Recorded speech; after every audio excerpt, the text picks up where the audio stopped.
izinkan saya menyapa dulu, salam kenal ya buat semuanya. Kalau Pak Desastra, Mas ya, ini guru saya, ini sudah kenal lama.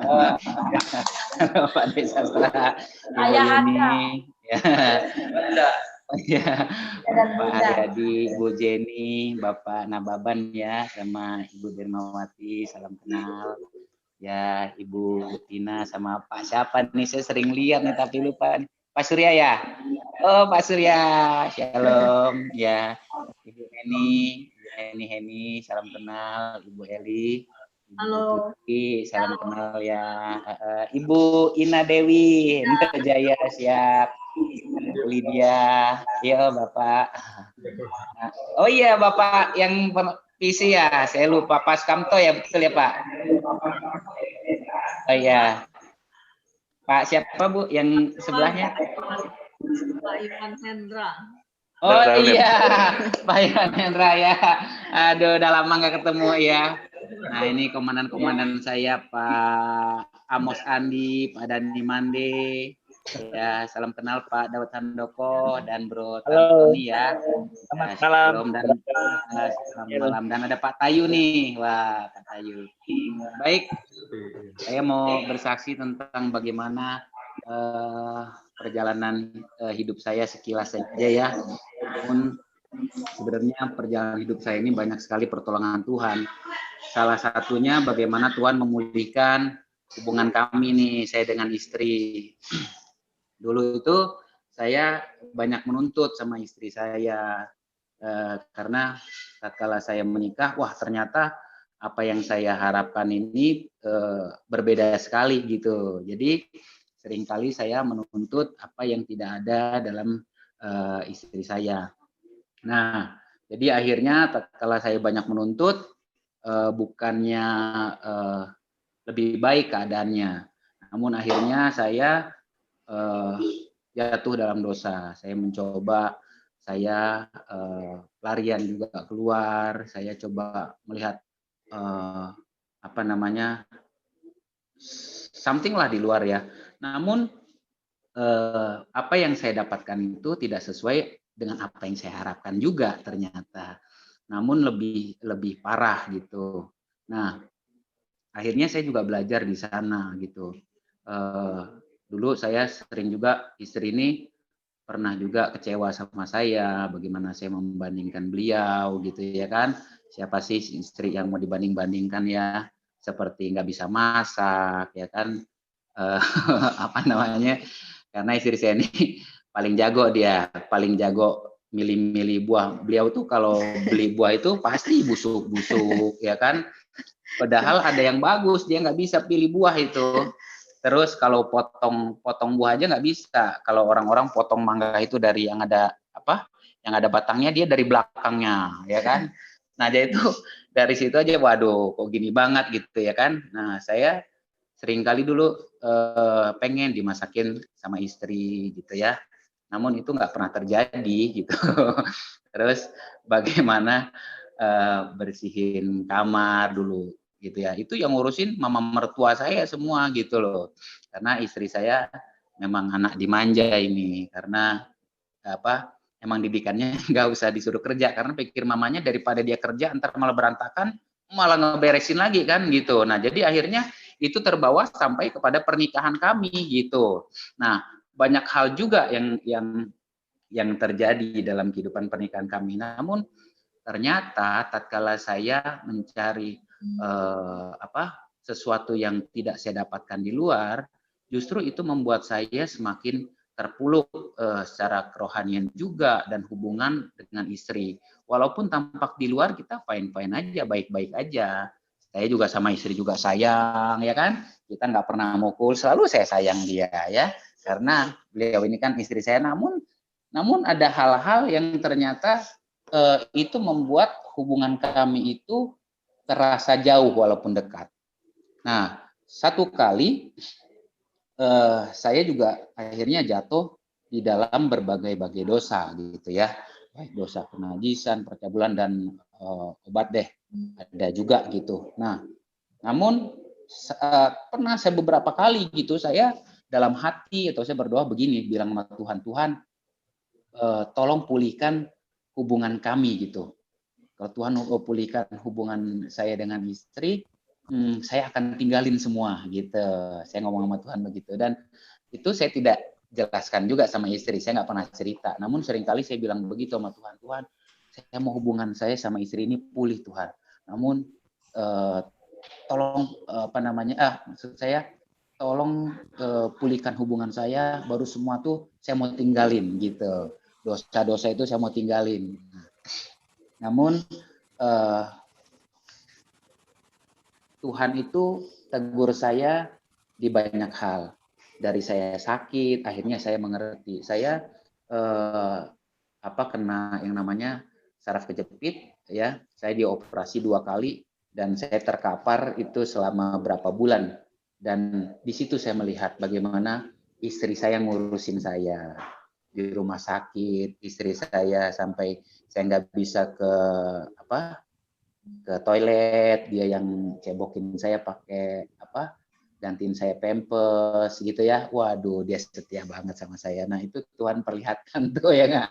Jadi yang dulu saya pikir wah istri saya begini dan begitu, ternyata beliau tuh luar biasa loh. Istri saya ini istri yang setia. Dan akhirnya saya berkaca juga, kalau saya menuntut istri saya seperti A, B, dan C gitu, saya terus berkaca, wah ternyata kalau saya nuntut istri saya seperti ini, apakah saya sebagai suami sudah sesuai dengan harapan beliau gitu.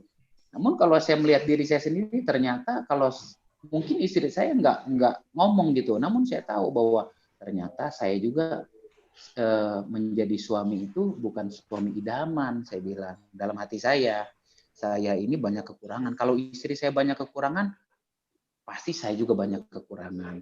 Namun saya juga belajar bagaimana ternyata kasih itu tidak menuntut, kasih itu memberi gitu. Tatkala saya ingin diperhatikan sama istri, balik saya perhatiin dia. Waktu saya perhatiin istri saya, ternyata keinginan untuk diperhatikan itu sudah sudah saya dapatkan gitu. Pernah satu kali juga saya pengen nih dimasakin sama istri. Nah, saya kan yang saya tahu tuh, wah kita lakukan dulu, baru nanti ditiru sama istri, kan gitu ya. Pernah satu kali di pagi hari, saya coba masakin nasi goreng, ya kan. Saya panggil istri saya, "Nih, ada nasi goreng nih," ya kan. "Iya, turun sarapan." Oke. Nah, saya kepengen tuh, dia akhirnya, waduh, saya kok dibikin sarapan sama suami ya. Besok dia bikin sarapan buat saya, kan gitu ya.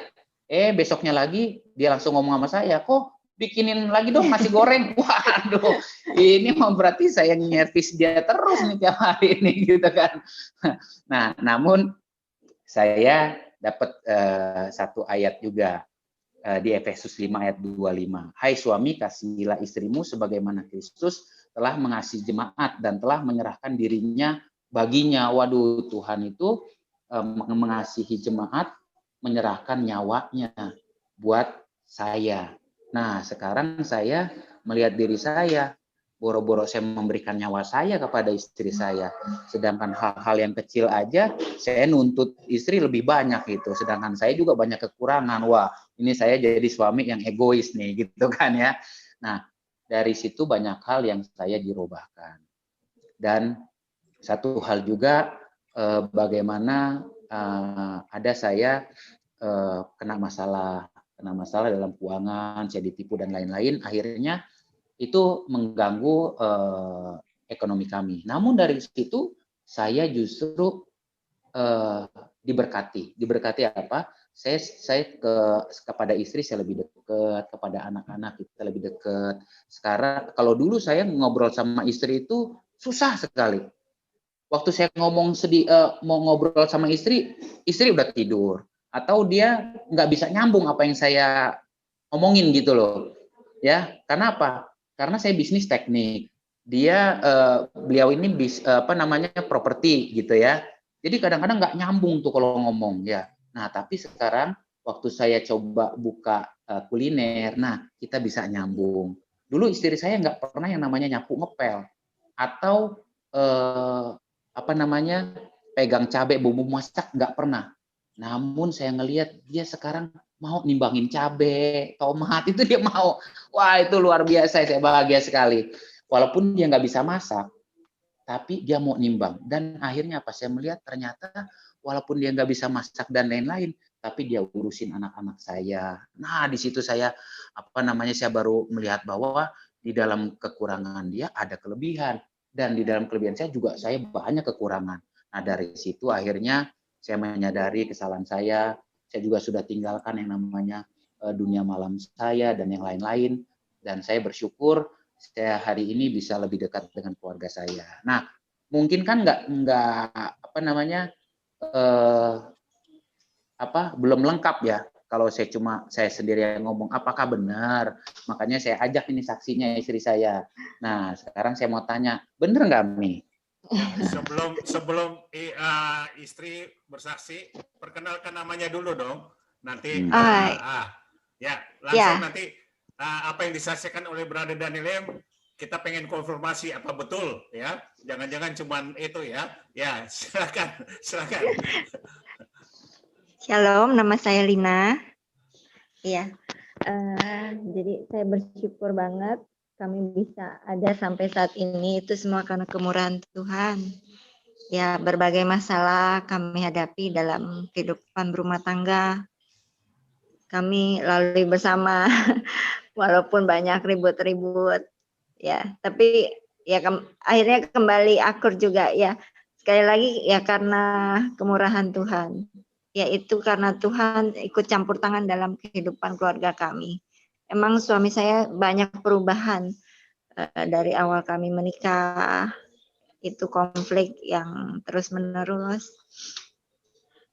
Terus ya sampai sekarang ini ya udah kayak temen aja sih. Ya ada konflik ya sedikit-sedikit pasti ada ya. Tapi ya kami udah mulai saling mengerti satu sama lain. Begitu juga kami semakin dekat sama anak-anak. Tuh. Itu aja sih. Ya, luar biasa ya. Jadi inilah contoh kalau keluarga dipulihkan, jadi seperti pengantin baru seperti Bu Jenny dan Pak Dr. Haryadi, Gini dong. Bu Yuni, Pak Sastra, ya, Ibu Tina dan Pak Surya, ini semua contoh-contoh ya. Jadi Brother Daniel ya bisa belajar nih dari ini mereka yang sudah melewati pernikahan udah bahkan 30-40 tahun ya pernikahan. Luar biasa malam hari ini. Ini memang acara couples ya. Kita beri tepuk tangan buat Tuhan dulu ya. Ya,